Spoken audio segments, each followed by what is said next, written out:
Bismillah, Assalamualaikum warahmatullahi wabarakatuh. Sudah kedengeran suara saya, Afwan? Assalamualaikum Ustaz.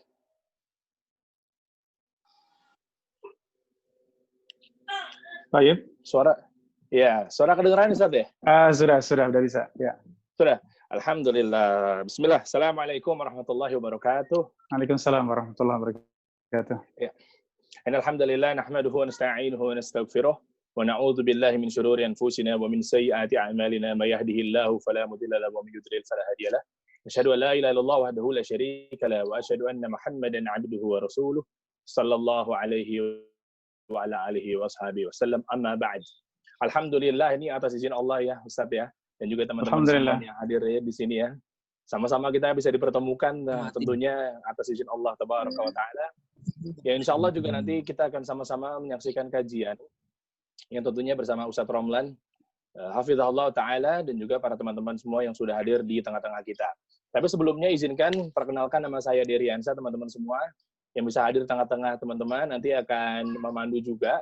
Bagi teman-teman yang ingin bertanya juga bisa setelah pemberian materi dari Ustaz Romlan. Tapi sebelumnya izinkan saya untuk memberikan beberapa ya informasi nih buat teman-teman semua tentunya yang lagi nonton. Tentunya kita semua pernah merasakan sendiri nih semangat menuntut ilmu teman-teman, ya kan, naik turun futur iman. Wah, masya Allah, Anda merasakan nih Ustaz soalnya Ustaz. Betul. Ya kan? Kadang lagi kendor dan lain-lainnya. Nah, sebenarnya banyak juga teman-teman yang baru hijrah gitu ya, nggak usah nyampe untuk H panjang deh Ustaz, misalnya menentukan firqah apa nih yang harus disambangi istilahnya. Nah, dasarnya dulu ya Ustaz ya.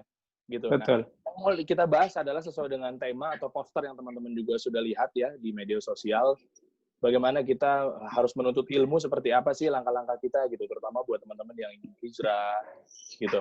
Banyak sekali ya, bisa dibilang kita gali jauh dengan mendengarkan materi ya sesuai Al-Quran dan Sunnah itu seperti apa. Karena memang semuanya juga menganggap sesuai Al-Quran dan Sunnah, betul nggak, Ustaz? Iya, betul. Iya. Kalau gitu mungkin langsung saja Ustadz Romlan. Semoga Allah jaga antum Ustadz. Ya, amin wa iyyakum.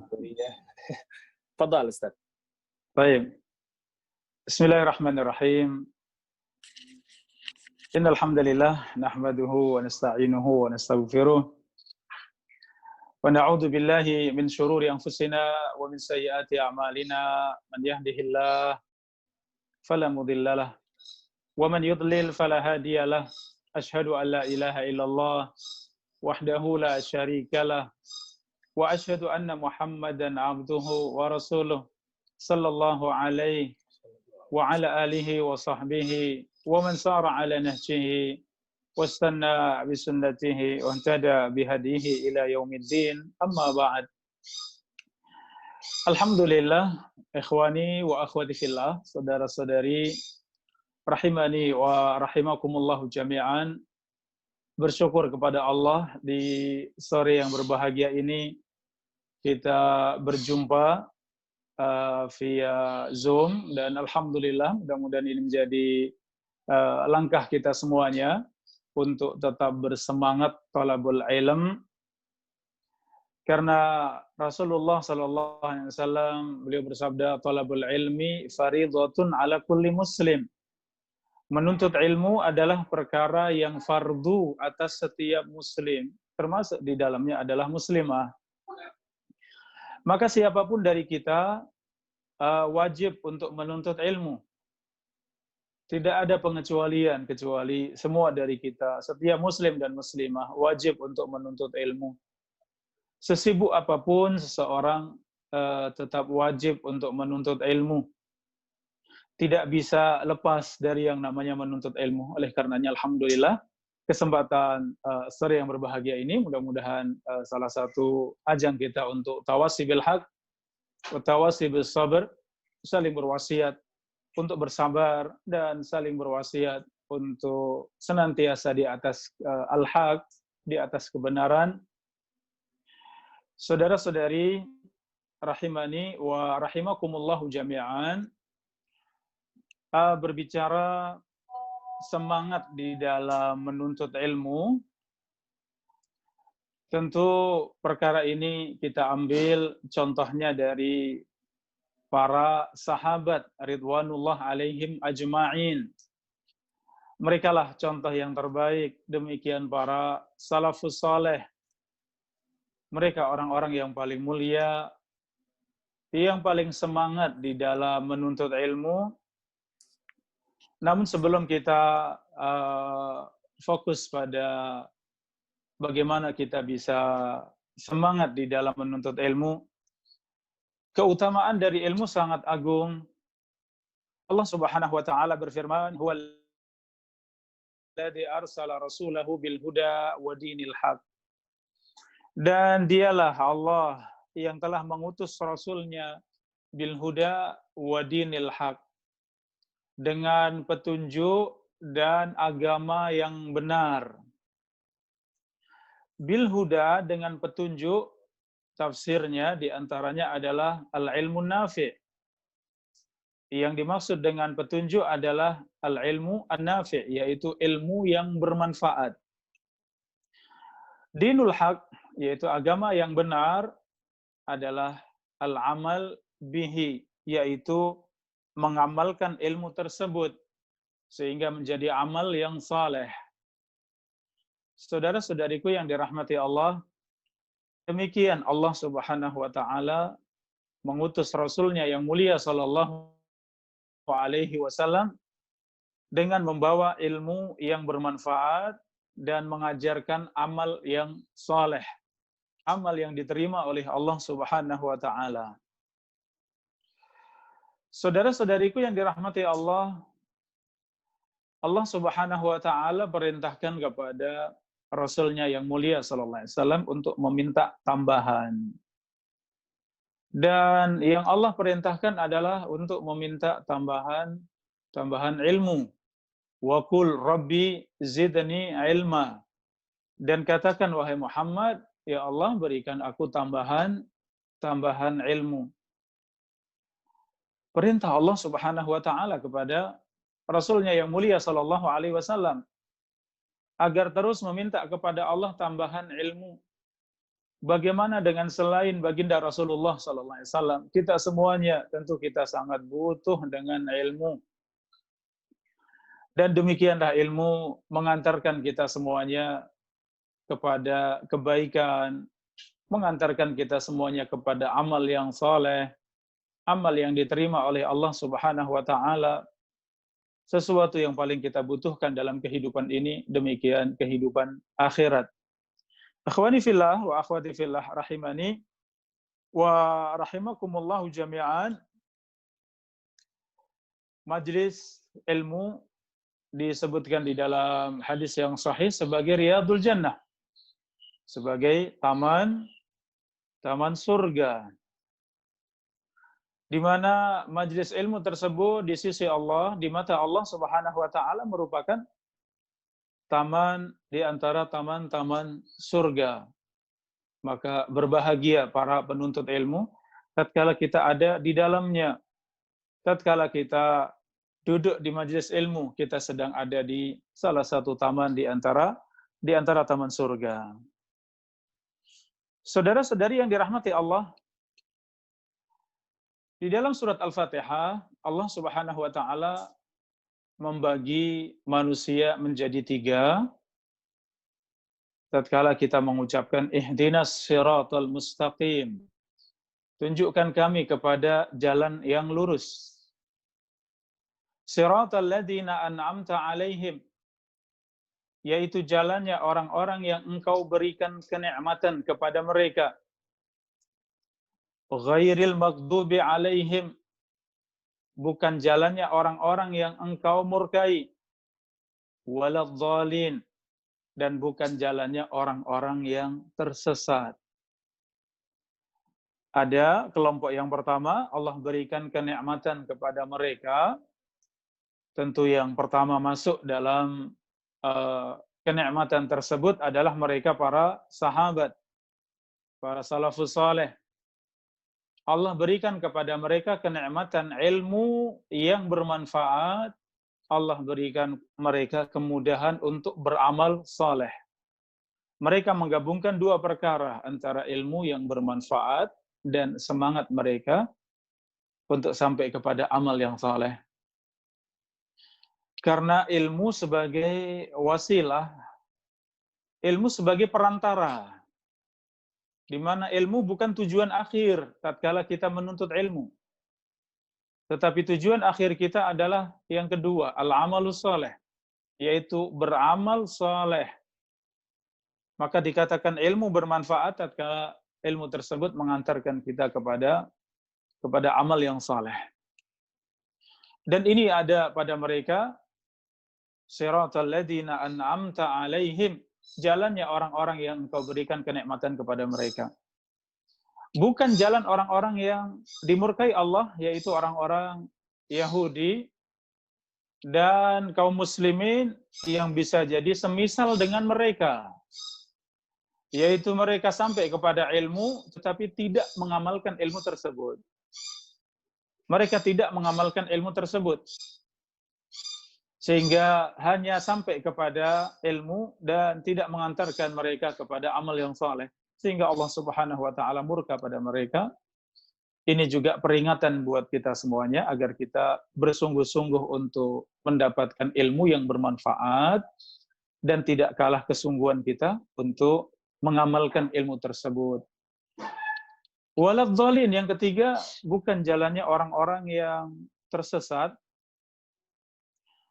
yaitu mereka orang-orang Nasrani, orang-orang Nasara, atau yang semisal dengan mereka, di mana mereka semangat untuk beramal, akan tetapi ternyata mereka tidak mendasarkan amal mereka di atas ilmu. Mereka bodoh. Mereka tidak berilmu. Mereka tidak mengetahui kebenaran. Sehingga amal mereka tidak dibangun di atas ilmu yang bermanfaat. Sehingga ada amal mereka, namun tidak diterima amal mereka. Maka mereka tersesat. Karena tidak dibangun di atas ilmu yang bermanfaat. Saudara-saudariku yang dirahmati Allah, ini jalannya para sahabat, para salafus saleh, di mana mereka mengambil jalan al-ilmu nafi' wal amalu saleh. Huwa alladhi arsala rasulahu bil huda wa dinil haq. Dan dialah Allah yang mengutus mereka dengan al-huda, dengan petunjuk, yaitu ilmu yang bermanfaat, dan agama yang benar, yaitu amal yang saleh. Saudara-saudariku yang dirahmati Allah, keutamaan ilmu tentu sangat banyak dari Al-Quran dan hadis. Al-Imam Ibnu Abdul Bar, beliau mengarang kitab Jami' Bayanil Ilmi wa Fadlihi. Ya, kitab Jami' yang menjelaskan tentang ilmu dan keutamaannya. 2 jilid yang cukup tebal. Beliau datangkan ayat dan hadis serta asar terkait dengan ilmu dan keutamaannya, keutamaan para ulama, dan ini bab yang sangat luas tatkala kita membahas tentang keutamaan daripada ilmu dan para ulama. Saudara-saudariku yang dirahmati Allah, perkara yang terpenting yang kita butuhkan semuanya, siapapun dari kita, apakah kita yang baru-baru hijrah, kemudian menuntut ilmu, kemudian berusaha masuk dalam barisan penuntut ilmu, atau kita yang sudah cukup lama menuntut ilmu, ya, bahkan yang sudah mulai mungkin menyampaikan ilmu, ya, karena kewajiban kita agar kita berilmu, kemudian mengamalkan ilmu tersebut, kemudian berdakwah, dan kewajiban yang keempat, bersabar. Oleh karenanya, siapapun dari kita tentu sangat butuh dengan perkara-perkara yang menguatkan kita, yang menjadikan kita terus bersemangat di dalam menuntut ilmu. Poin yang pertama adalah niat yang saleh. Niat yang lurus di dalam menuntut ilmu. Saudara-saudariku yang dirahmati Allah, menuntut ilmu merupakan ibadah, dan ibadah tidak akan diterima kecuali dengan niat yang benar. Innamal a'malu binniyat wa innamal likulli imri'in ma nawa. Sesungguhnya amal kita tergantung dari niatnya, dan setiap orang dibalas sesuai dengan niatnya. Sebagaimana tadi saya sampaikan, thalabul ilm adalah perkara yang wajib, perkara yang fardu atas kita semuanya. Sebagaimana kita beribadah, ya kita sholat, kita puasa, ya kita membaca Al-Quran, benar-benar harus ikhlas karena Allah. Maka di dalam menuntut ilmu, jadikan niat kita juga ikhlas karena Allah. Dalam rangka untuk mendapatkan ridha Allah, untuk mendapatkan surga Allah, agar kita dicintai Allah Subhanahu wa ta'ala. Ini sangat mendasar, saudara-saudariku yang dirahmati Allah. Siapapun dari kita, hendaklah senantiasa melihat kepada niatnya. Terlebih terkait dengan menuntut ilmu, perkara yang amat besar, di mana Rasulullah bersabda, "Fa'inal anbiya lam yuwarithu dinaran wala dirhaman, wa innama warrasul ilma." Sesungguhnya para nabi dan para rasul, mereka tidak mewariskan harta, dinar dan dirham, tetapi mereka mewariskan ilmu. Faman akhadahu akhadha bihadzin wafir. Maka barang siapa yang mengambil ilmu, maka sungguh ia telah mengambil bagian yang besar di dalam kehidupannya. Saudara-saudariku yang dirahmati Allah, maka luruskan niat kita. Di awal perjalanan kita menuntut ilmu, sepanjang perjalanan kita menuntut ilmu, dan terus demikian keadaan kita senantiasa ikhlas karena Allah di dalam menuntut ilmu, sampai ajal menjemput kita semuanya. Karena ini terkait dengan berkah daripada ilmu.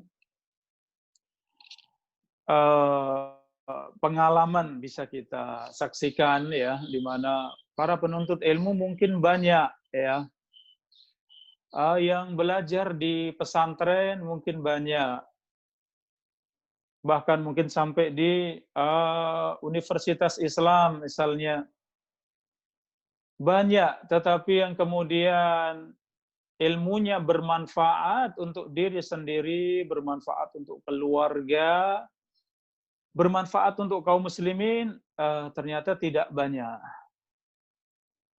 Demikian waktu yang ditempuh di dalam menuntut ilmu, ternyata juga tidak mesti yang sudah menuntut ilmu lama, kemudian ibadahnya lebih baik, amal salehnya lebih banyak daripada yang baru saja menuntut ilmu. Ya, kenapa ini bisa berbeda-beda? Ini terkait dengan diantaranya dengan niat. Para ulama kita, Masya Allah, mereka orang-orang yang menjadi contoh, qudwah untuk kita semuanya di dalam menuntut ilmu. Ya, kita lihat kitab-kitab para ulama yang sampai kepada kita, ternyata tidak semuanya. Ya, ini salah satu keberkahan ilmu, ya. Kita husnudzon, kita berprasangka baik, dan ini yang dijelaskan oleh para ulama di antara tanda berkahnya ilmu, di mana ilmu tersebut dijaga oleh Allah. Kitab-kitab mereka sampai kepada kita, padahal mungkin sudah ya sangat jauh jarak antara kita dengan mereka. Ya, bagaimana kita dengan 3 generasi pertama, para a'imah hadis, para imam-imam hadis, para imam mazhab, di mana kitab-kitab mereka dan para penerus mereka sampai kepada kita, padahal jarak antara kita dengan mereka sangat jauh. Di antara sebabnya apa? Kita berbicara ikhlas. kita berbicara niat. Maka yang baru saja menuntut ilmu, yang baru saja berhijrah, luruskan niat, kuatkan keikhlasan kepada Allah Subhanahu wa taala, terus jaga ada di dalam diri kita ikhlas. Jangan sampai ilmu kita niatkan untuk dunia. Ya, mencari ilmu untuk mendapat dunia, untuk mencari dunia, ini dikatakan tidak ikhlas. Ya. Perkara yang sangat penting terkait dengan meluruskan niat ini, dan kalau kita bahas tentu panjang terkait dengan bagaimana seorang bersungguh-sungguh menjaga keikhlasan. Rasulullah SAW bersabda, "Man salaka tariqan yaltamisu fihi ilman." Barang siapa yang menempuh satu jalan untuk sampai kepada ilmu. Kenapa menempuh jalan tersebut? Kenapa thalabul ilm? Kenapa menyempatkan diri? Tidak lain untuk sampai kepada ilmu yang bermanfaat. Dan dikatakan ilmu bermanfaat tatkala ilmu tersebut mengantarkan kita kepada amal yang saleh. Dan inilah ikhlas. Saudara-saudari rahimani wa rahimakumullahu jami'an. Para salafus saleh, ya, di mana mereka bersungguh-sungguh di dalam menuntut ilmu dan keikhlasan selalu mereka jaga. Jabir bin Abdullah radhiyallahu anhu, seorang sahabat yang mulia yang tinggal di Madinah, pergi jauh sekali sampai di Syam. Jarak yang sangat jauh antara Madinah sampai di Syam, sampai di Palestina dan sekitarnya, untuk berjumpa dengan seorang sahabat yang mulia, Abdullah bin Unais radhiyallahu anhu, yang memiliki satu hadis yang belum didengar langsung oleh sahabat Jabir bin Abdullah. Perjalanan 1 bulan untuk mendatangi hadis tersebut, untuk mendatangi sahabat yang mulia tersebut. Setelah mendengar langsung dari sahabat Abdullah bin Unais, segera kembali ke Madinah. Perjalanan demikian 1 bulan. 1 hadis. Menempuh perjalanan pulang dan pergi selama 2 bulan. Kita lihat ini kalau bukan seorang yang mukhlis, seorang yang ikhlas, tentu sangat berat, sangat sulit. Saudara-saudariku yang dirahmati Allah, kesulitan yang kita hadapi akan menjadi lebih ringan tatkala kita benar-benar ikhlas karena Allah Subhanahu wa taala. Saudara-saudariku yang dirahmati Allah, poin yang kedua setelah ikhlas, hendaklah kita bersabar di dalam menuntut ilmu. Karena setiap kebaikan tidak akan sampai kepada kita kecuali dengan kesabaran. Ya, kita tahu definisi daripada sabar, kemudian macam-macam sabar, sabar untuk senantiasa taat kepada Allah, atau sabar melaksanakan perintah-perintah Allah. Yang kedua, sabar untuk meninggalkan larangan-larangan Allah. Dan yang ketiga, sabar dalam menerima takdir, dalam menerima ketentuan Allah Subhanahu wa taala. Seorang yang taat tidak akan sampai kepada ketaatan kecuali memiliki kesabaran. Seorang tidak akan bisa meninggalkan semua larangan Allah kecuali seorang yang sabar. Seorang tidak akan mampu menerima takdir Allah yang tidak baik, takdir yang tidak disukai, kecuali seorang yang sabar. Maka demikian dalam menuntut ilmu, apalagi kita berbicara tentang semangat di dalam menuntut ilmu, maka kesabaran harus ada di dalam diri kita. Modal terbesar setelah ikhlas karena Allah adalah modal kita untuk senantiasa bersabar menuntut ilmu. Saudara-saudariku yang dirahmati Allah, istiqomah di atas ilmu tidak mudah. Kita berhadapan dengan berbagai macam fitnah dunia. Kita berhadapan dengan gemerlapnya fitnah-fitnah dunia. Kemudian di sisi yang lain kita sedang istiqomah untuk menuntut ilmu. Maka ini sesuatu yang berat. Sesuatu yang tidak ringan di dalam diri kita. Tidak akan mampu istiqomah tegar di atas ilmu kecuali seorang yang benar-benar sabar untuk menuntut ilmu. Saudara-saudari yang dirahmati Allah,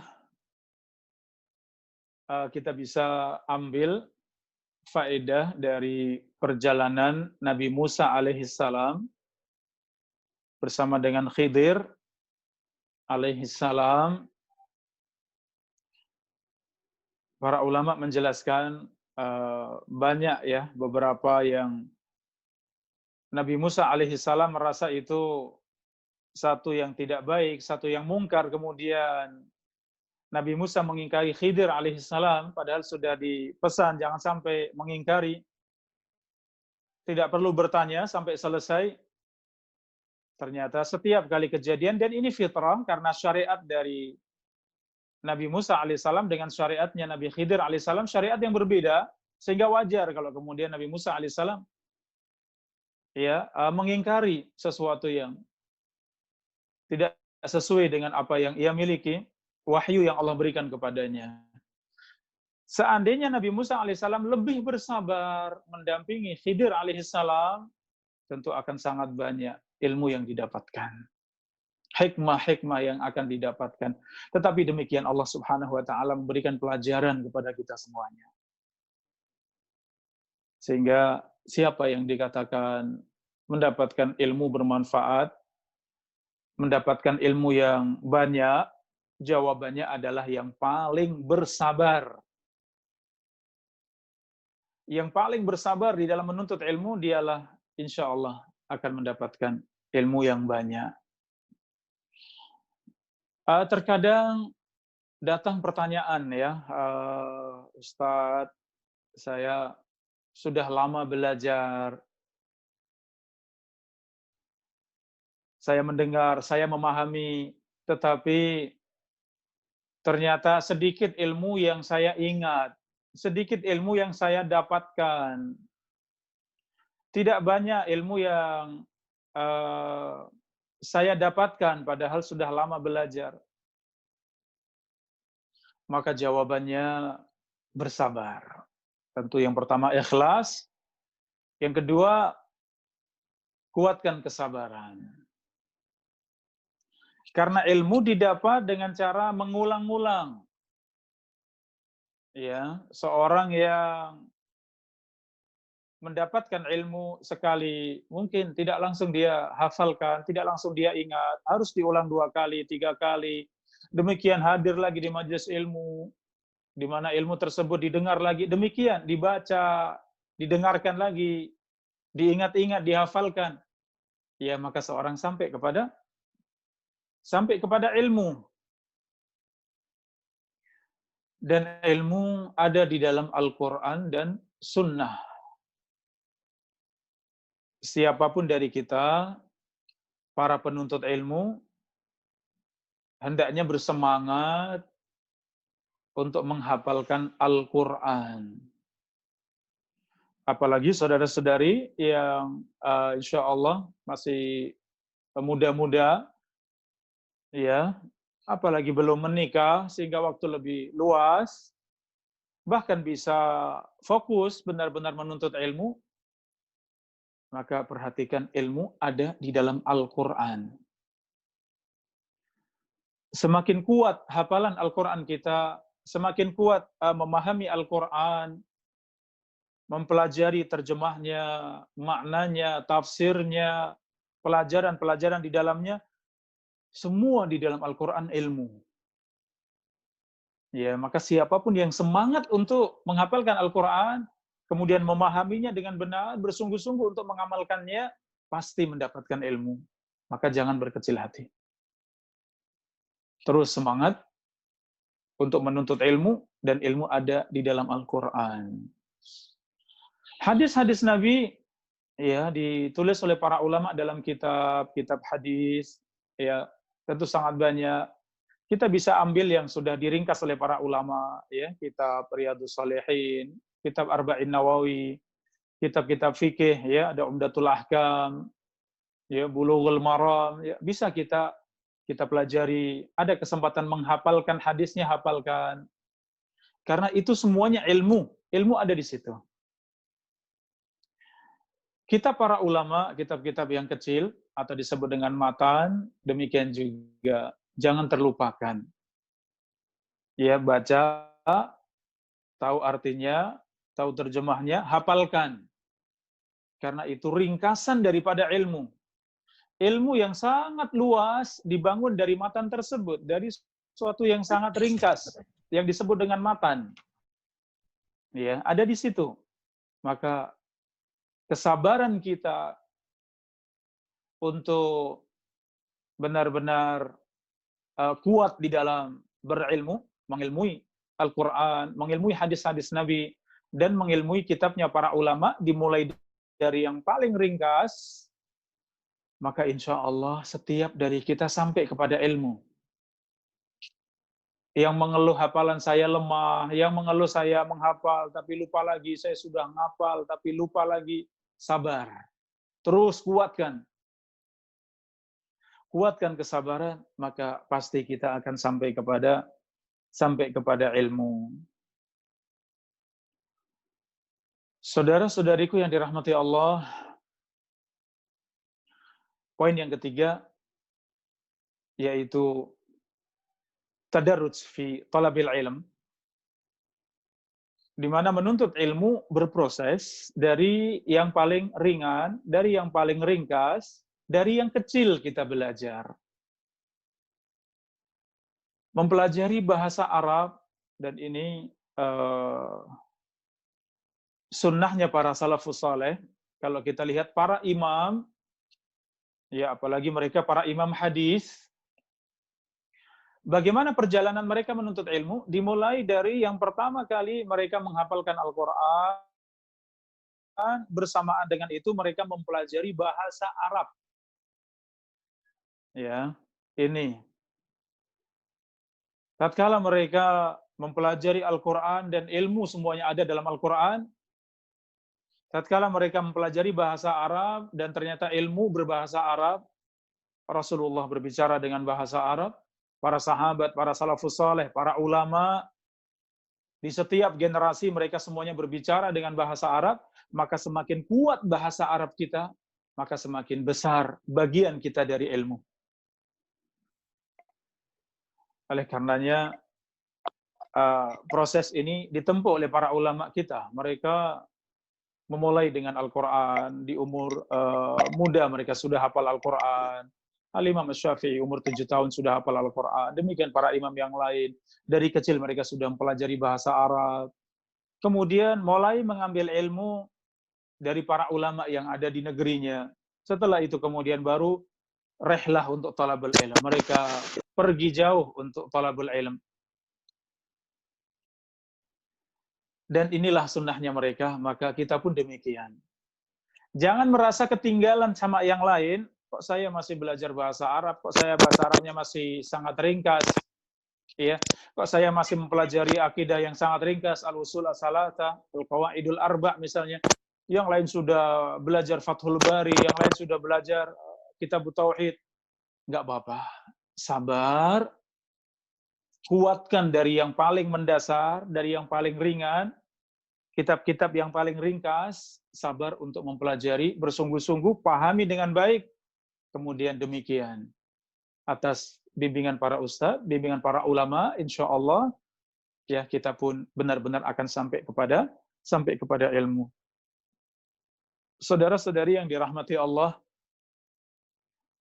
demikian semangat ya para penuntut ilmu, dan ini yang dicontohkan oleh para salafus saleh, di mana Abu Hurairah radhiyallahu anhu, beliau 3 tahun mendapatkan kesempatan membersamai Rasulullah SAW. Hanya 3 tahun mulazamah kepada Nabi SAW menjadi sahabat yang paling banyak meriwayatkan hadis. Di antara keutamaan beliau, Rasulullah SAW katakan kepada Abu Hurairah, ya Abahir, ubsut rida'ak. Wahai Abu Hurairah, bentangkan selendangmu.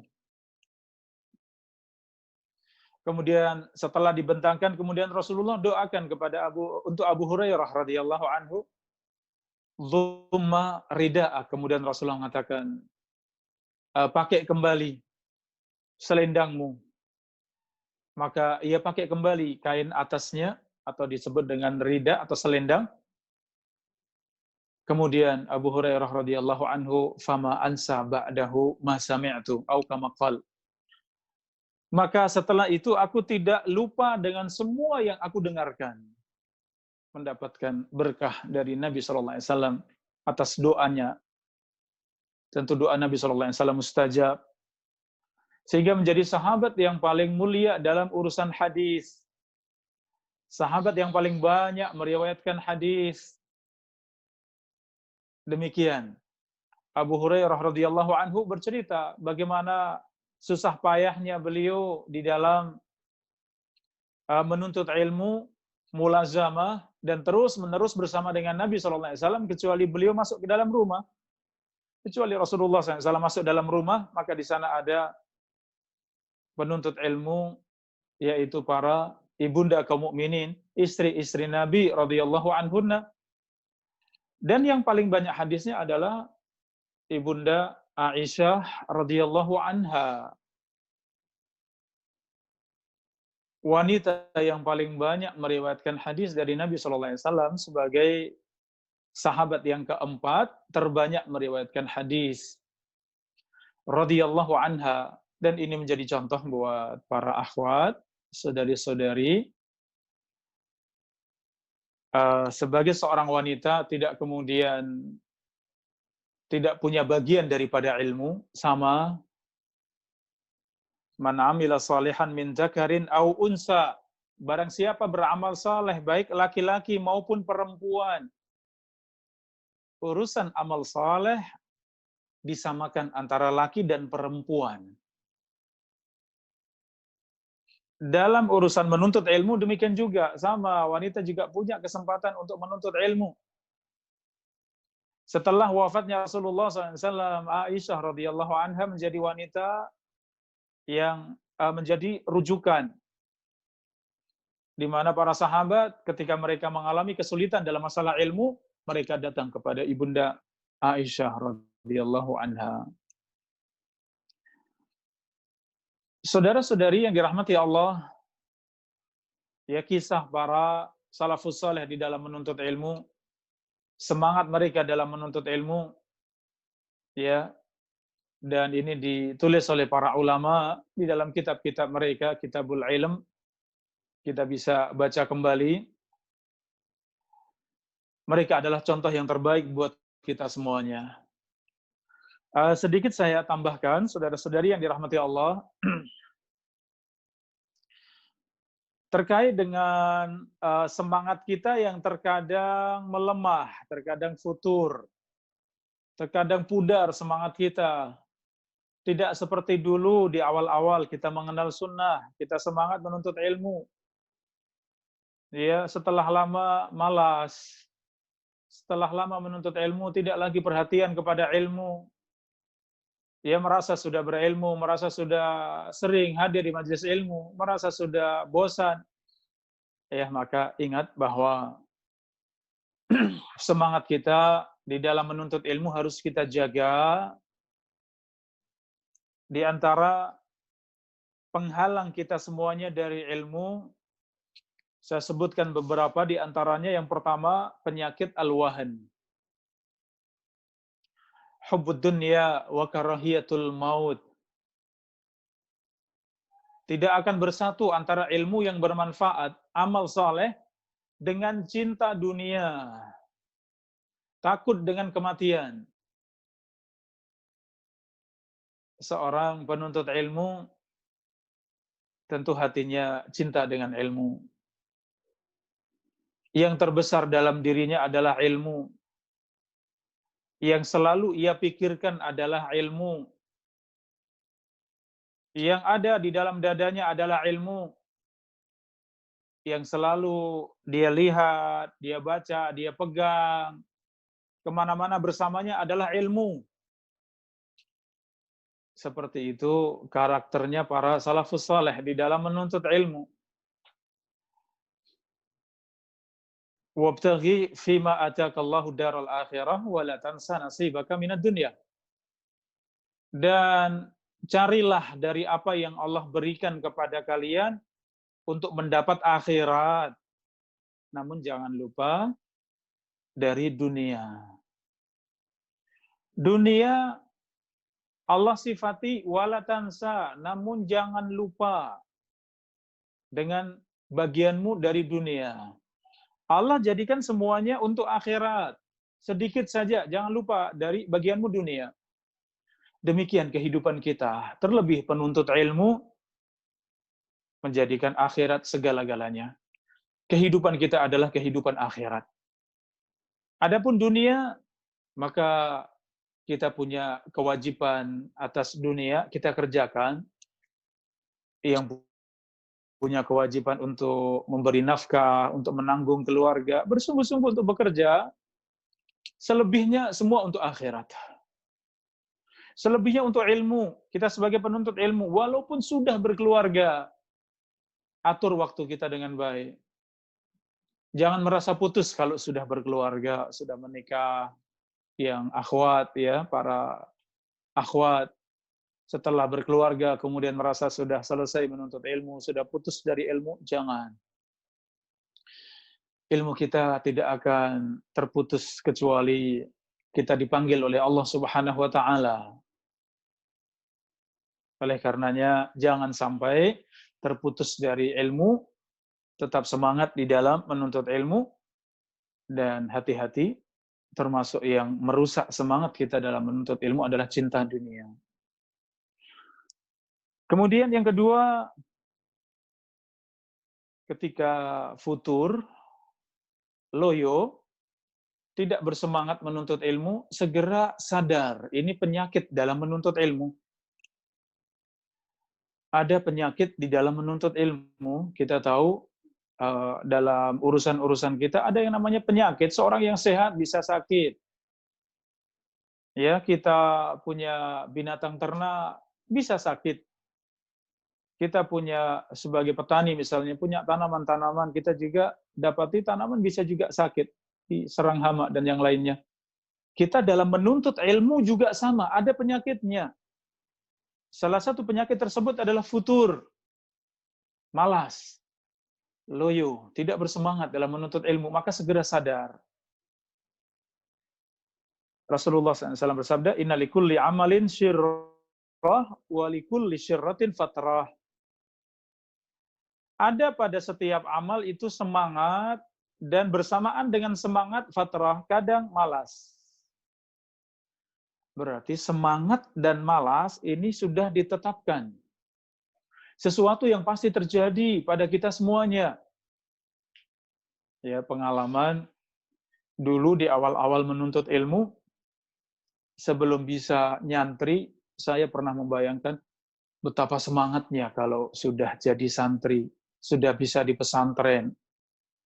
Kayaknya semua waktu, semua tenaga dan pikiran untuk ilmu. Setelah kita nyantri, ternyata ada yang namanya malas.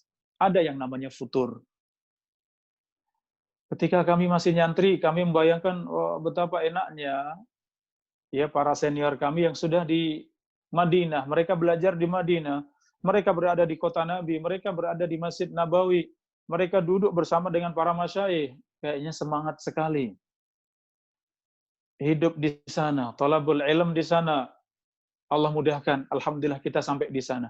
Ternyata sama dalam urusan futur.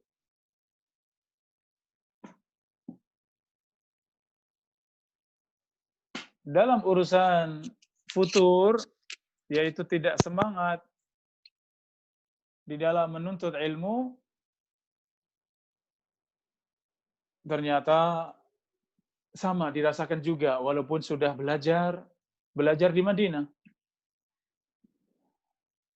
Saudara-saudari rahimani wa rahimakumullahu jami'an,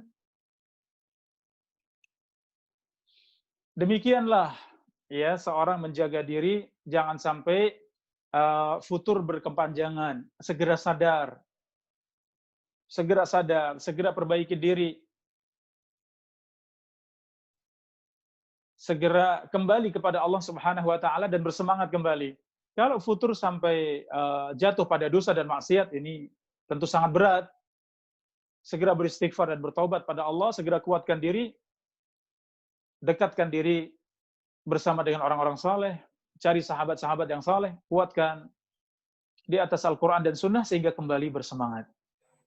Kalau futurnya tidak bersemangat dalam urusan sunnah, ya maka segera kita sadar bahwa kita sedang dalam keadaan futur, maka segera kuatkan diri. Saudara-saudariku yang dirahmati Allah, perkara yang ketiga, ada waktu-waktu yang mulia, terkadang kita sia-siakan, terkadang kita lewatkan. Buat penuntut ilmu, tentu ini sulit buat kita. Ada waktu-waktu yang mulia di sepertiga malam terakhir, bangun, ambil air wudhu, salat malam, baca Al-Quran, belajar, waktu yang sangat mulia. Kita sudah istirahat, badan sudah beristirahat, ya, otak dan pikiran kita juga demikian. Maka bangun di sepertiga malam terakhir, waktu yang paling mulia. Setelah subuh, waktu yang sangat mulia untuk belajar, untuk menghafal. Ada sela-sela antara adzan dengan iqamah. Demikian waktu sebelum adzan dan waktu setelah sholat. Kita pergunakan dengan baik. Baca Al-Quran, muraja' Al-Quran, baca ilmu, hafalkan ilmu. Ya, banyak para penuntut ilmu yang tidak perhatian dengan waktu-waktu yang mulia tersebut. Adapun waktu secara umum tentu kita sama-sama menggunakan waktu tersebut, gunakan dengan sebaik-baiknya. Jangan sampai kita membuang-buang waktu sehingga lama bisa jadi kita menuntut ilmu tetapi ternyata kita tidak mendapatkan apa-apa. Saudara-saudari yang dirahmati Allah, di antara penyakit yang membuat kita tidak semangat dalam menuntut ilmu adalah penyakit malas. Al-kasal. Kalau tadi futur, loyo, kehilangan semangat. Kalau ini sifat malas. Ini sifatnya orang-orang munafik, bukan sifat seorang muslim. Wa idza qamu ila sholati qamu kusala. Dan jika mereka berdiri untuk melaksanakan salat, mereka bermalas-malasan. Ini keadaan orang-orang munafik. Mereka bermalas-malasan. Maka seorang muslim bersemangat. Kita lihat Islam mengajarkan kita semangat dalam semuanya. Fastabiqul khairat. Berlomba-lombalah di dalam kebaikan. Wasari'u ila maghfiratin min rabbikum. Dan berlomba-lombalah kalian meraih ampunan Allah Subhanahu wa taala. Demikian. Kita diperintahkan untuk bersemangat, bersungguh-sungguh untuk menuntut ilmu dan jauh dari sifat malas. Dan yang terakhir, jangan sampai ada penyakit taswif, yaitu penyakit saufa. Artinya nanti saya kerjakan, nanti akan saya hafalkan, nanti saya baca, besok saya akan hafalkan. Demikian. Ini penyakit taswif, jangan sampai ada pada diri kita. Idza asbahta fala tantadiril masa wa idza amsayta fala tantadiril sabah. Ibnu Umar mengatakan, jika engkau di pagi hari, maka jangan tunggu sore hari, dan jika engkau di sore hari, jangan katakan aku kerjakan besok hari. Demikian saudara-saudari yang dirahmati Allah, ya mudah-mudahan bermanfaat untuk kita semuanya. Dan tentu perjalanan menuntut ilmu ini perjalanan yang sangat panjang, bahkan terus bersama dengan kehidupan kita hingga kita dipanggil Allah Subhanahu wa taala, berjumpa dengan Allah Subhanahu wa taala, mudah-mudahan dalam keadaan istiqamah dan dalam keadaan husnul khatimah. Allah taala a'lam bishawab. Baik, kalau gitu jazakallah khair Ustaz Romlan ya atas materi dan juga ilmunya, Masya Allah. Semoga Allah selalu menjaga antum Ustaz ya. Amin, amin, Allahumma amin ya. Ya, langsung saja kita menuju ke pertanyaan. Ya, Baik, pertanyaan silakan, ya. Nampaknya lagi disortir nih kira-kira Ustaz ya, sambil nunggu pertanyaannya masuk. Iya. Izinkan saya juga mau memberikan informasi ini ke teman-teman semua nih. Iya, Jadi silakan. ada istilahnya salam the next generation of Aisyah, Ustaz. Masya Allah. Ini menarik banget ya Ustaz nih buat teman-teman semua nih. Iya. Salam the next generation of Aisyah. Jadi saya juga mau mengajak teman-teman semua, ini sekiranya misalnya bingung nih kira-kira mau menuntut ilmu di mana, bisa kuliah di Ma'had Aisyah, kampus pertama khusus wanita yang siap menciptakan generasi wanita cerdas, berwawasan, bermental tangguh, dan berakhlakul karimah. Sesuai tuntunan Al-Quran dan Sunnah. Ya Masya Allah nih, Al-Quran dan Sunnah. Nah selain itu ada lagi nih yang menarik teman-teman semua nih, di Ma'had Aisyah. Yaitu yang pertama, catat teman-teman semua nih, terutama akhwat nih ya. Ini kurikulum Ma'had Aisyah ini, kurikulum Ma'had Aisyah binti Abu Bakar fokus pada pendidikan hukum syariah kewanitaan atau keluarga yang berbasis tuntunan Quran dan hadis. Nah, yang kedua, Ma'had yang mengajarkan ilmu syariah dibarengi dengan menghafal Quran. Lalu yang ketiga, ini manfaatnya atau benefitnya teman-teman semua, ini 6 dosen pengajar dari Timur Tengah, Masya Allah. Yang keempat, ini 4 syekhnya ini bersanad dan mengajarkan Al-Quran. Yang kelima, menyediakan fasilitas seperti gedung yang megah, indah, dan nyaman berlokasi di kaki Gunung Salak yang sejuk. Wah, nggak kebayang ya, Ustaz nih. Adem ya sambil belajar, gitu kan. Ya, Masya Allah, Masya Allah. Ini fasilitas lainnya teman-teman semua, terutama nih buat akhwat ya. Mesin cuci, ada lab komputer, wifi, kelas ber-AC, dan lain sebagainya. Jadi, teman-teman bisa dibayangin nih, nggak perlu mikir lama-lama lagi, langsung aja segera daftar di Ma'had Aisyah. Masih ada waktu untuk kalian yang ingin menjadi wanita cerdas ilmu syariah, penghafal Quran, penghafal hadis juga, hingga tanggal 27 Juni 2020. Ini saya ulang sekali lagi ya teman-teman semua ya. Ini pendaftaran ini maksimal ditunggu sampai tanggal 27 Juni 2020. Nah, ini untuk pendaftaran gelombang kedua, teman-teman. Ya, pada tanggal yang keduanya ini gelombangnya pada tanggal 29 Juni sampai 22 Agustus 2020. Jadi buruan, gak usah pikir-pikir panjang lagi. Ini udah pilihan tepat nih ya. Mungkin para akhwat kita yang sekiranya ini wah bingung mau belajar di mana, menuntut ilmu di mana, langsung daftarin segera ya di Ma'had Aisyah binti Abu Bakar. Lanjut ke teman-teman yang bertanya. Nanti sekiranya akan saya sampaikan ke Ustadz.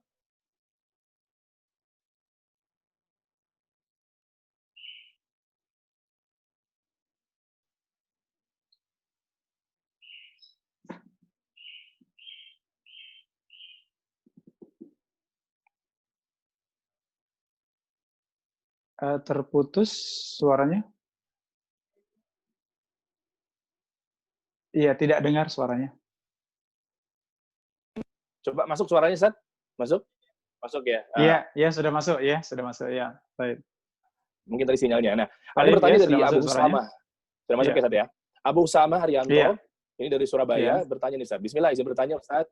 Baik. Apakah menuntut ilmu melalui online pahalanya sama dengan yang datang langsung di majelis ilmu atau duduk di majelis ilmu gitu, Ustaz? Jazakallah khair. Baik. Wa iyyakum jazakumullah khairan. Akhuna Abu Usama yang ada di Surabaya. Saudara-saudari rahimani wa rahimakumullah, terkait dengan keutamaan menghadiri majelis ilmu, tentu ini sangat banyak dan itu tidak didapatkan dengan cara kita tentu tidak menghadiri majelis ilmu ya, kecuali memang keadaan kita sekarang ya, memang semua majelis ilmu ditutup ya, masjid-masjid belum ada majelis taklim, majelis ilmu ya, memang belum ada. Tapi kalau sudah mulai kembali ada majelis ilmu, maka tentu mendatangi majelis ilmu, di situ banyak sekali keutamaan yang tidak didapat dengan cara live streaming misalnya, dengan cara mendengarkan ulang ya, dengan MP3, dengan video, tentu tidak didapatkan di dalamnya apa yang ada di dalam majelis ilmu. Di dalam majelis ilmu, lahir dan batin kita mendapatkannya. Terkait dengan apa yang ada dalam batin kita, seorang menghadiri majelis ilmu, di situ ada wibawa, ada sifat khasyah, sifat takut kepada Allah, sifat khusyuk dan tenang. Ya, di dalam majelis ilmu yang seperti itu kita melihat langsung kepada syekh, kita berjumpa dengan sahabat-sahabat yang saleh, ya, untuk akhlak salehah. Ya, itu semuanya tidak didapat dengan cara kita internet ataupun live streaming misalnya, tidak didapatkan. Demikian seorang penuntut ilmu terkait dengan adab dan akhlak dari sahabat-sahabatnya, terlebih dari gurunya, itu tidak didapatkan ketika seorang tidak bermajelis ilmu langsung di majelis ilmu. Bagaimana seorang guru berbicara, bagaimana seorang guru meluruskan, bagaimana menjawab pertanyaan, bagaimana akhlaknya ketika dari jauh sudah datang ke majelis, ketika mengakhiri majelis, bagaimana ketika menyapa, ada yang ngantuk, ada yang tidak perhatian. Ini semuanya akhlak dan adab. Ya, dan itu tidak didapat dengan seorang tidak hadir di majelis ilmu. Majelis ilmu, bagaimana Allah berikan keutamaan para malaikat, mereka meletakkan sayapnya, para malaikat menaungi majelis ilmu yang seperti itu.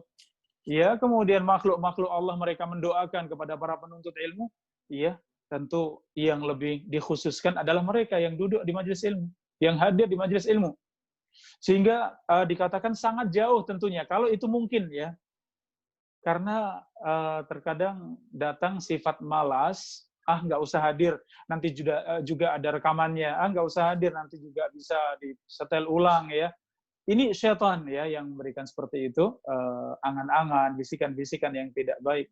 Kecuali benar-benar uzur, dan Allah Maha tahu ya, kalau kita niatnya tadi ikhlas, kita semangat, kita bersungguh-sungguh, ternyata ada penghalang, sakit, atau sedang safar, atau ada urusan mendesak, ya ini Allah Maha tahu, insya Allah kita tetap mendapatkan kebaikannya. Ya, oleh karenanya, kalau sudah ada majelis ilmu, semangat untuk hadir di majelis ilmu, ya, dan sangat banyak keutamaan di dalamnya. Itu tidak didapatkan dengan cara kita online seperti ini. Allah Ta'ala a'lam bishawab.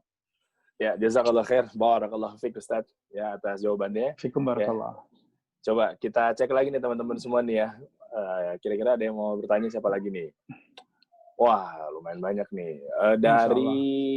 Dari mana nih? Coba nih. Namanya jadi Ustaz, namanya tuh ada yang belum diganti tuh Ustaz, ada kode gitu nih. Oh iya. Dari Fulan, dari Abdullah ya. Iya, dari Abdullah. Ya. Dari Fulan atau Fulana, coba ya udahlah dari Fulan. Iya, ya. Bismillah, Assalamualaikum Ustaz, barakallahu fikum. Anda ingin masuk suaranya Ustaz ya? Anda ingin bertanya Ustaz, bagaimana kita telah sabar dan semangat untuk menuntut ilmu terus berdakwah ke keluarga. Oh iya, ini Ustaz nih. Yang biasanya kan mungkin teman-teman kita gitu ada yang baru hijrah atau mungkin bisa dibilang lebih duluan anaknya saat mengaji, betul Ustaz? Iya, betul. Biasanya kan gitu. Nah, beliau ini Fulan ini bertanya, bagaimana ya semangat untuk menuntut ilmu terus berdakwah ke keluarga, namun keluarga masih menyudutkan kita seakan kita ini belajar agama yang dibilang sesat, Ustaz. Wah, ini persis pembahasan Anda di podcast Anda, di akun Instagram dari Ansa tuh Anda bahas kayak gini-gini, stigma gini nih. Nah, terus menyudutkan kita tuh dibilang sesat atau bahkan bilang Wahabi gitu Ustaz ya. Dijuluki beginilah tuh, Fulan bilang Wahabi, salah satu kita menjawab ya omongan mereka ya gimana Ustaz? Fadhal Ustaz. Iya. Tayyib, jazakumullah khairan, saudaraku yang bertanya, dan Masya Allah ya, ini sering ditanyakan, disampaikan dalam majelis ya, seperti tadi yang disampaikan Al-Akh tadi. Kadang dalam satu keluarga yang mendapat hidayah duluan seorang suami, kadang istri duluan, kadang anak duluan, ya demikian. Yang jelas, yang pertama kali bersyukur kepada Allah atas nikmat ilmu, nikmat hidayah atas kita semuanya yang sudah Allah tunjukkan kepada ilmu yang bermanfaat, pemahaman yang benar kepada Al-Quran dan Sunnah sesuai dengan pemahaman para salafus saleh. Ini kenikmatan yang terbesar dalam kehidupan kita. Adapun terkait dengan hidayah, maka hidayah milik Allah. Hidayah di tangan Allah, ya. Sehingga tugas kita untuk menyampaikan, tugas kita berdakwah, tugas kita untuk terus bersabar, jangan putus asa.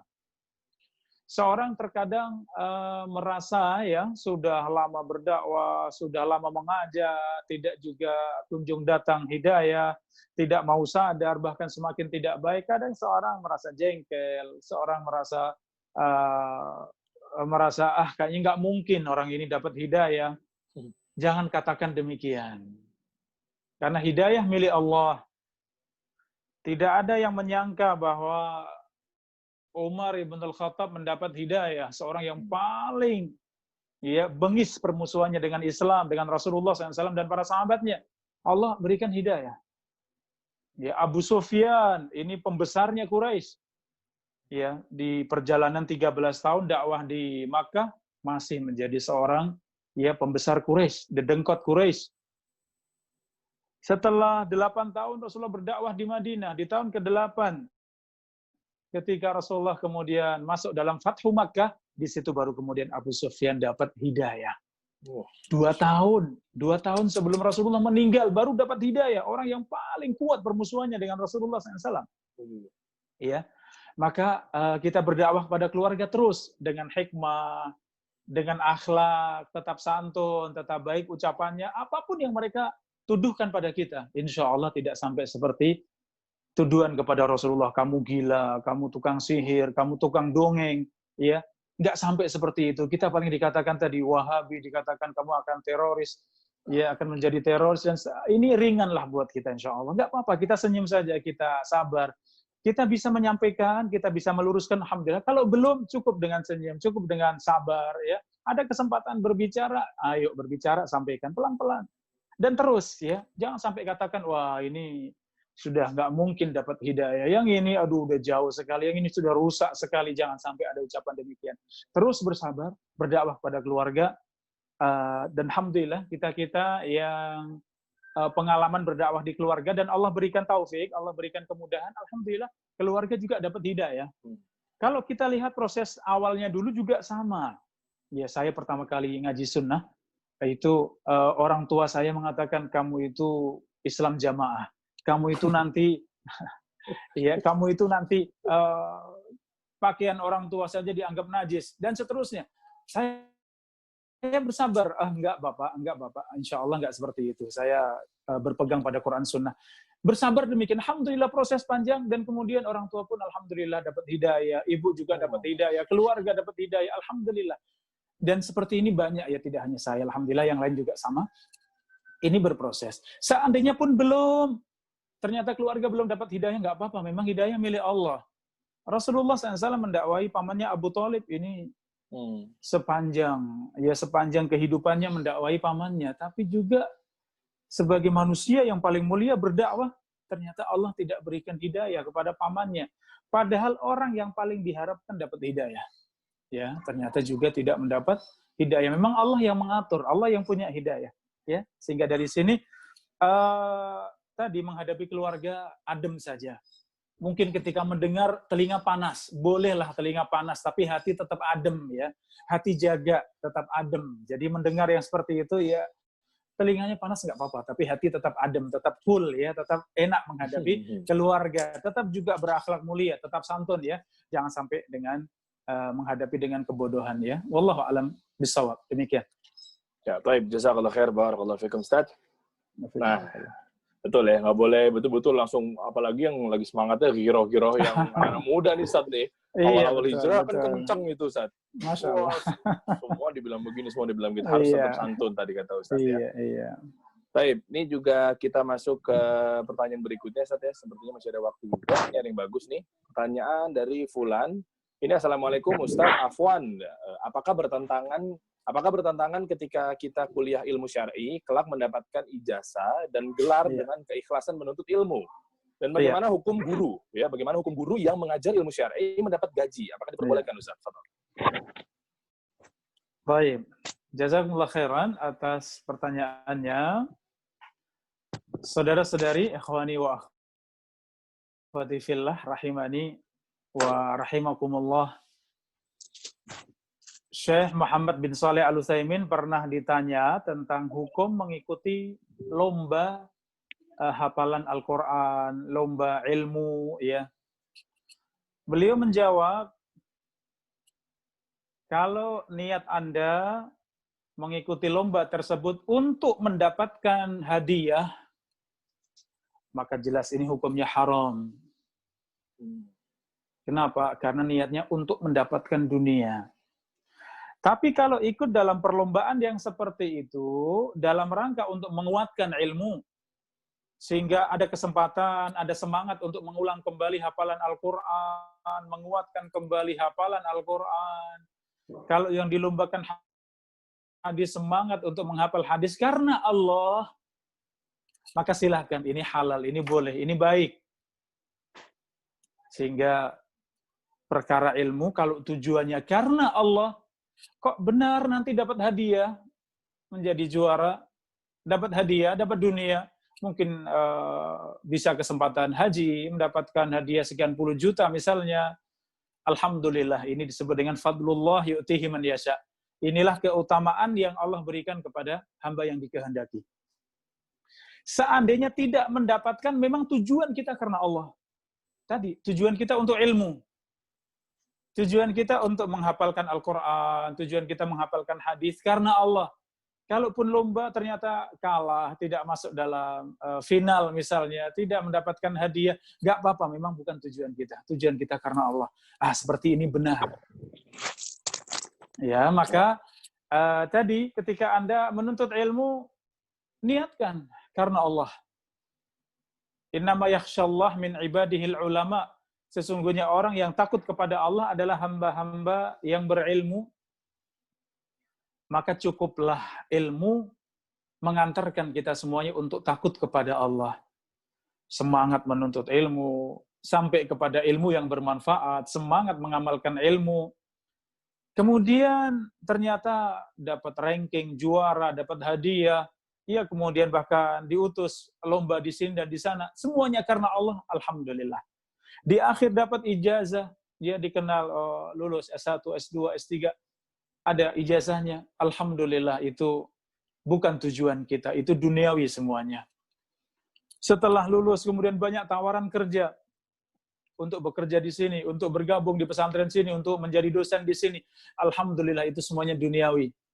Bukan tujuan kita, tetapi Allah berikan dengan cara yang benar, dengan cara yang halal. Walhamdulillah. Kita yang mengajar sama, mengajar kita karena Allah.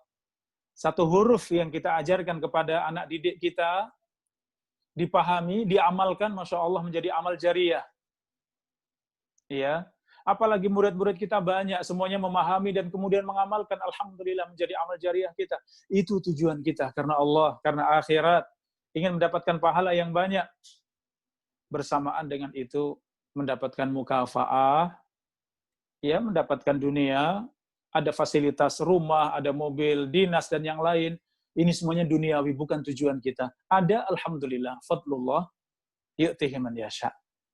Tetap kita kuatkan diri untuk benar-benar ikhlas kepada Allah Subhanahu wa taala. Demikian saudaraku, wallahu taala a'lam. Baik, jazakallah khair Ustaz. Kita lanjut lagi nih. Ini masih lanjut berarti Ustaz ya? Belum maghrib belum ya? Masih lama ya? Kalau di Jogja ini sudah hampir maghrib ini. Udah maghrib, berarti gimana Ustaz? Kita tutup saja atau seperti apa? Anak ikut satu lagi nggak apa-apa. Satu lagi aja. Satu lagi ya. Kita lihat nih, satu lagi. Baik Ustaz. Kita lihat nih ada yang nanya dari Ani Ummu Diani. Barakallahu fikum. Ustaz, apakah orang istri dimintai tanggung jawab atas suaminya? Apakah istri punya kewajiban berdakwah pada suaminya? Karena memang ini kan ada hubungannya sama ilmu juga kali Ustaz. Jazakumullah khair. Iya. Fadhal Ustaz. Baik, wa iyyakum. Jazakumullah khairan. Ummu yang bertanya, saudara-saudari yang dirahmati Allah.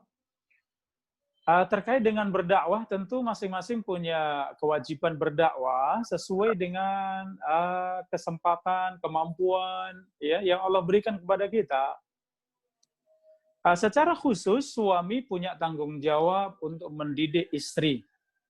untuk mengajarkan mana yang halal, mana yang haram, untuk bisa beribadah kepada Allah dengan benar. Ini kewajiban suami mengajarkan kepada istri, bukan kewajiban istri kepada suami. Ya, tetapi kewajiban suami kepada istri, kewajiban orang tua kepada anak-anak. Ya, kalau sudah diajarkan seperti itu, seandainya belum mampu kemudian disekolahkan di sekolah yang baik, ya, ini sebagai usaha orang tua untuk mengajari anak-anak, selebihnya maka serahkan kepada Allah. Sudah bukan kewajiban kita. Ya. Maka demikian seorang istri tatkala mendapati suami mungkin belum di atas hidayah, masih banyak yang menyimpang, ya. Anda punya kewajiban berdakwah, tetapi bukan kewajiban khusus, ya. Sebagai seorang istri wajib kepada suami tidak. Tetapi kewajiban secara umum, seorang muslim wajib untuk amar ma'ruf nahi mungkar, wajib untuk tawasi bil haq wa tawasi bis sabr, maka ingatkan suami. Nasihati suami, ambil hati suami, dekati suami, ya. Ada kesempatan untuk menyampaikan ilmu, menyampaikan kebenaran, sampaikan dengan cara yang baik, ya. Maka insya Allah, tatkala Anda bersungguh-sungguh, Anda doakan, ya insya Allah suami pun diberikan hidayah. Kalau ternyata sampai akhir hayat masih dalam keadaan demikian, maka kembali bahwa hidayah milik Allah Subhanahu wa taala. Ya, hidayah milik Allah. Tugas Anda untuk mengingatkan, menyampaikan sudah tentu tersampaikan, iqamatul hujjah sudah selesai, maka cukup buat Anda untuk terus bersemangat berdakwah dan menyampaikan. Adapun hasilnya seperti apa yang Allah inginkan, maka semua di tangan Allah Subhanahu wa taala. Baik, demikian saudaraku. Ya, baik. Jazakallah khair Ustaz. Sebelum Anda tutup mungkin dalam kajian online sesi pada kesempatan kali ini, mungkin ada pesan-pesan terakhir Ustaz buat teman-teman yang sedang menuntut ilmu. Baik. Sekalian mungkin ditambahkan dengan kiat-kiat mencari guru yang sekiranya berpemahaman dengan para sahabat, manhaj salaf, gitu kan, yang berpemahaman dengan Quran dan Sunnah. Kan kali ini kan mungkin bingung teman-teman kita, akhi ukhti yang lagi nonton kan, ini perawakannya sama Ustadz, oh jenggotan juga, tapi kan kita nggak tahu gimana cara kita menuntut ilmu dengan Ustadz yang betul-betul berpemahaman dengan para sahabat. Fadhal Ustadz. Iya. Baik, jazakumullah khairan. Iya, jazakumullah khairan atas kesempatannya. Saudara-saudari, ikhwani wa akhwati fillah rahimani wa rahimakumullah. Sebagaimana tadi saya sampaikan, terkait dengan menjaga semangat kita untuk menuntut ilmu, karena menuntut ilmu adalah ibadah, sebagaimana ibadah yang lain, maka tidak akan putus ibadah tersebut kecuali Allah Subhanahu wa taala panggil kita semuanya, ya. Maka demikian juga kita menuntut ilmu. Kita masih muda, kita sudah menikah, sudah berkeluarga, sudah punya anak-anak, punya cucu, terus menuntut ilmu, jangan putus. Karena itu ibadah kepada Allah. Salah satu jalan untuk mendekatkan diri pada Allah. Bahkan bisa jadi salah satu jalan kita masuk ke dalam surga. Ya, maka jangan sampai terputus dari ilmu. Apakah kita yang duduk di majelis ilmu, apakah kita yang mengajarkan ilmu, apakah kita yang memfasilitasi untuk sampai kepada ilmu, ya, maka jadikan kita bagian daripada ilmu hingga kita dipanggil Allah Subhanahu wa taala. Kemudian yang kedua terkait dengan mengambil ilmu. Mengambil ilmu jangan lupa wasiat dari Al-Imam Ibnu Abdul Bar, tadi kitab yang kita sebutkan Jami' Bayanil Ilmi wa Fadlihi. Beliau menyebutkan bahwa mengambil ilmu dari guru yang benar-benar di atas Al-Quran dan Sunnah. Guru yang benar-benar berpemahaman sesuai dengan pemahaman para sahabat dan salafus saleh. Bagaimana kita bisa mengetahui mereka yang berpemahaman lurus, benar, guru-guru yang di atas sunnah? Kata Al-Imam Ibnu Abdul Bar dengan 4 perkara. Seorang guru diketahui di atas sunnah, yang pertama dengan mengetahui siapa guru-gurunya. Ya, si Ustadz Fulan A misalnya, coba kita ketahui dari biografinya siapa guru-gurunya, di mana dulu belajar, ya, siapa guru-gurunya. Ternyata guru-gurunya syekh-syekh yang berpemahaman Ahlus Sunnah wal Jamaah, yang berpegang teguh dengan jalannya salafus saleh. Alhamdulillah. Ciri pertama bahwa ini guru di atas sunnah. Ciri yang kedua, murid-muridnya. Si Ustadz Fulan A tadi, siapa murid-muridnya? Oh, ternyata murid-muridnya juga sama. Ustadz-ustadz yang berpemahaman lurus, akidahnya lurus, ya, akhlaknya mulia. Alhamdulillah, jelas ini juga tanda yang kedua bahwa si ustadz tersebut di atas sunnah. Kenapa? Karena beliau pun melahirkan murid-murid yang berpemahaman di atas Al-Quran dan sunnah. Kemudian yang ketiga, lihat dari tulisannya. Seandainya guru tersebut punya tulisan-tulisan, mengarang kitab, ya, menulis kitab, baca kitabnya, ternyata benar, sesuai dengan pemahaman salafus saleh, tidak ada yang menyimpang dari Al-Quran dan sunnah. Alhamdulillah, ciri yang ketiga, ustadz tersebut di atas sunnah. Dan ciri yang terakhir, yang keempat, apa yang disampaikan dari ceramah-ceramahnya, rekaman-rekamannya. Coba dengarkan, oh subhanallah, ternyata benar. Ustadz tersebut berpemahaman lurus, berpemahaman benar, ya, di atas Al-Quran dan sunnah sesuai dengan pemahaman salafus saleh. Maka kita katakan alhamdulillah, jelas ini adalah ustadz sunnah, ustadz yang berpemahaman lurus sesuai dengan Al-Quran dan sunnah, sesuai dengan pemahaman para salafus saleh.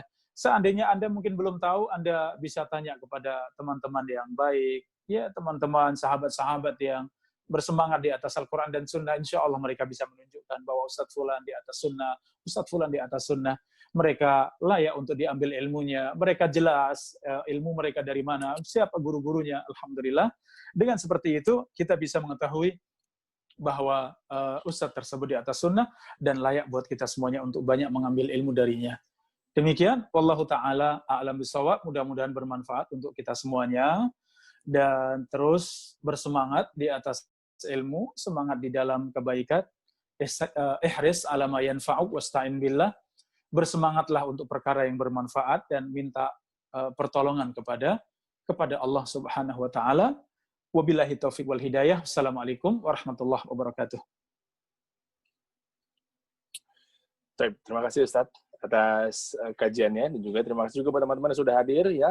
Mohon maaf kalau ada salah-salah kata dari saya pribadi tentunya. Nah, kalau gitu insya Allah kita bertemu lagi di lain kesempatan. Ya, jazakumullah khair yang sudah menonton pada kajian kali ini. Subhanakallahumma bihamdik, asyhadu an la ilaha illa anta, astaghfiruka wa atubu ilaik. Assalamualaikum warahmatullahi wabarakatuh. Waalaikumsalam warahmatullahi wabarakatuh.